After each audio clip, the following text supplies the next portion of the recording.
Hi friends, எல்லோரும் எப்படி இருக்கீங்க? இன்றைக்கி நம்ம வீட்டு சமையலில் நம்ம பண்ண போகிற டிஷ் பார்த்திங்கன்னா வெஜிடபிள் புலாவ். நான் அதுக்கு இங்கே வெஜிடபிள்ஸ் எல்லாம் கட் பண்ணி வச்சுருக்கேன். உருளைக்கிழங்கு, பீன்ஸ், கேரட், முருங்கைக்காய், கத்திரிக்காய். இது 1/2 hour பாஸ்மதி ரைஸ் வந்து 1 கப் ஊற வச்சுருக்கேன். இங்கே பார்த்தீங்கன்னா மீடியம் சைஸ் வெங்காயம் 1, அதுக்கப்புறம் 10 சின்ன வெங்காயம், ஒரு தக்காளி, 4 பூண்டு, புதினா, கருவேப்பிலை, கொத்தமல்லி அண்ட் கொஞ்சோண்டு முள்ளங்கி. வாங்க எப்படி செய்யலான்னு பார்க்கலாம். முதல்ல ஸ்டவ் ஆன் பண்ணிக்கலாம். குக்கர் வச்சுட்டு குக்கர் சூடானதும் எண்ணெய் ஊற்றிக்கலாம். நான் இன்றைக்கி கொஞ்சமாக வந்து நல்லெண்ணெய் சேர்க்குறேன் வாசனைக்காக. அண்ட் இது கூடவே எப்பவும் போல் தேங்காய் எண்ணெய் ஒரு 3 டேபிள் ஸ்பூன் சேர்த்துக்கிறேன். இப்போ எண்ணெய் நல்லா காயட்டும். காஞ்சதுக்கப்புறம் ஹோல் ஸ்பைசஸ்லாம் நம்ம ஆட் பண்ணிக்கலாம். இப்போ எண்ணெய் நல்லாவே காஞ்சிடுச்சு. இதில் 2 பிரிஞ்சி இலை, ஒரு பட்டை, ஒரு ஏலக்காய், 4 லவங்கம், கொஞ்சமாக கல்பாசி, அது கூடவே 1/2 ஸ்பூன் சீரகம், 1/2 ஸ்பூன் சோம்பு சேர்த்துக்கிறேன்.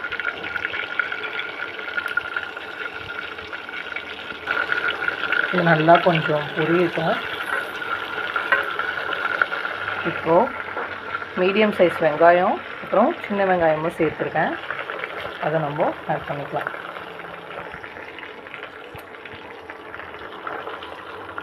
கூடவே வெங்காயம் வதங்க கொஞ்சமாக உப்பு.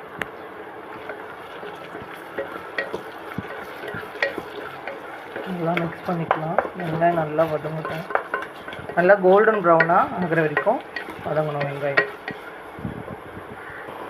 பார்த்திங்கன்னா வெங்காயம் நல்லாவே வதங்கிடுச்சு. இப்போ இது கூட ஒரு பச்சை மிளகாய் 2 கீறினது, அது கூடவே ஒரு பழமான தக்காளி சேர்த்துக்கலாம்.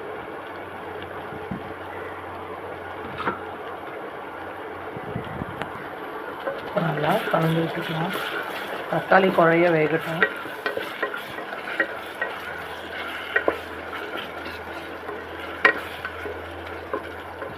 இந்த தக்காளி கூடவே நல்லா 1 டீஸ்பூன் இஞ்சி பூண்டு பேஸ்ட் சேர்த்துக்கிறேன். இப்போ கொஞ்சமாக அதோட தண்ணி ஆட் பண்ணிக்கிறேன், ஏன்னா அடி பிடிக்காமல் இருக்கும். நல்லா கலந்து விட்டுக்கலாம். தக்காளி நல்லா குழஞ்சி வெந்து வரட்டும். இஞ்சி பூண்டோட பச்சை வாசனையும் போகிற அளவுக்கு வதங்கணும். இப்போ தக்காளி நல்லாவே குழைய வெந்துருச்சு. இப்போ இந்த ஸ்டேஜில் கொஞ்சமாக கொத்தமல்லி, கொஞ்சமாக புதினா, கொஞ்சம் கருவேப்பிலை. எனக்கு வந்து பூண்டோட ஃப்ளேவர் வந்து ரொம்பவே பிடிக்கும், அதனால் நான் பூண்டு ஆட் பண்ணிக்கிறேன். இது ஆப்ஷனல் தான். உங்களுக்கு வேணும்னா நீங்கள் பூண்டு சேர்த்துக்கோங்க, இல்லைன்னா நீங்கள் பூண்டு ஸ்கிப் பண்ணிடலாம். நல்லா இது வதங்கிட்டோம்.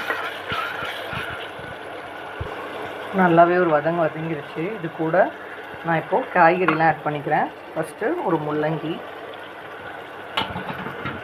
அது கூடவே இப்போ நறுக்கி வச்ச எல்லா காயும் நான் ஆட் பண்ணிக்கிறேன். ஒரு உருளைக்கிழங்கு, ஒரு பீன்ஸ்,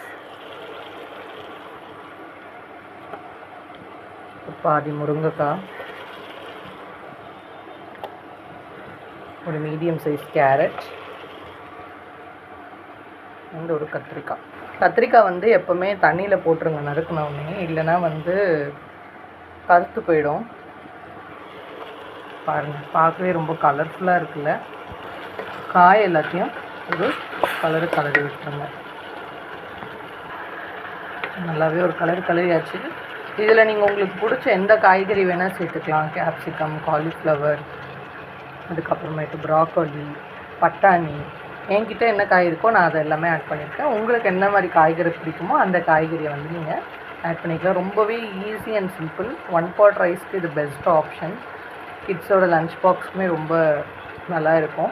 காய் சாப்பிடாத குழந்தைங்க காய் நல்லாவே சாப்பிடும். ஸ்பைஸ் வந்து ஆப்டாக நல்லாவே இருக்கும். ரொம்பவே டேஸ்டியாக இருக்கும். மறக்காமல் ட்ரை பண்ணி பாருங்கள். காய் நல்லா ஒரு வதங்கிக்கிட்டோம். அதுக்கப்புறம் நம்ம மசாலா ஆட் பண்ணிக்கலாம். இப்போ நம்ம மசாலா ஆட் பண்ணிக்கலாம். இதில் ஒரு 1/4 டீஸ்பூன் மஞ்சள்தூள், ஒரு அரை டீஸ்பூன் கறி மசாலா, ஒரு 1 டீஸ்பூன் போல் சில்லி பவுடர், ஒரு 1 டீஸ்பூன் கொத்தமல்லி பவுடர், மல்லித்தூள், காய்க்கு ஒரு 1 ஸ்பூன் தேவையான உப்பு. இதெல்லாம் சேர்ந்து கொஞ்சம் கலந்து விட்டுக்கலாம்.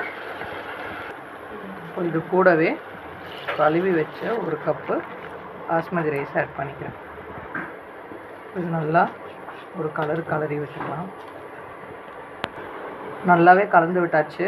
பாஸ்மதி ரைஸ்க்கு பார்த்திங்கன்னா 1 கப்புக்கு எப்போவுமே 1.5 கப்பு தண்ணி வைக்கணும். சாதா ரைஸ் போடுறீங்கன்னா 1 கப்புக்கு 2 கப் தண்ணி வச்சுக்கோங்க. நான் இன்றைக்கி மெஷர் பண்ண கப்லேயே 1 கப்புக்கு 1.5 கப் தண்ணி ஊற்றிக்கிறேன். இந்த ஸ்டேஜில் உப்பு செக் பண்ணி ஆட் பண்ணிக்கோங்க. இப்போ இது நல்லா ஒரு கொதி வந்தோடனே கரெக்டாக 2 விசில் விட்டு ஆஃப் பண்ணிக்கலாம். பாஸ்மதி ரைஸ்ன்றதுனால சீக்கிரமாகவே வெந்துடும். இப்போ நல்லா ஒரு கொதி வர ஆரம்பிச்சிருச்சு.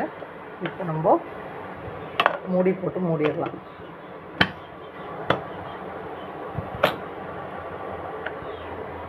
கரெக்டாக 2 விசிலுக்கு அப்புறம் ஆஃப் பண்ணிடலாம்.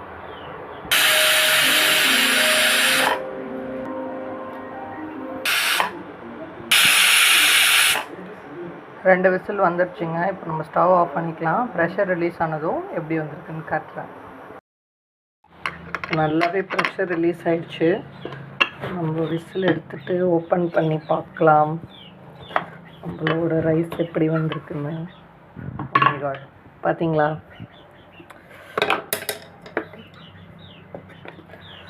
அவ்வளோதாங்க, நம்ம வெஜிடேபிள் பிரியாணி ரெடி. நல்லா உதிரியான வெஜிடேபிள் பிரியாணி என்னோடய ஸ்டைலில் ரெடி. ரொம்பவே ஈஸியான டிஷ்ஷு. கண்டிப்பாக ட்ரை பண்ணி பாருங்கள். வீடியோ பிடிச்சிருந்துச்சுன்னா மறக்காமல் லைக் பண்ணிடுங்க. இன்னும் மோர் வீடியோஸ்க்கு கண்டிப்பாக என்னோடய சேனலை ஃபாலோ பண்ணிக்கோங்க அண்ட் சப்ஸ்கிரைப் பண்ணிக்கோங்க. அடுத்த வீடியோவில் பார்க்கலாம் friends. Happy cooking, happy eating. பாய்.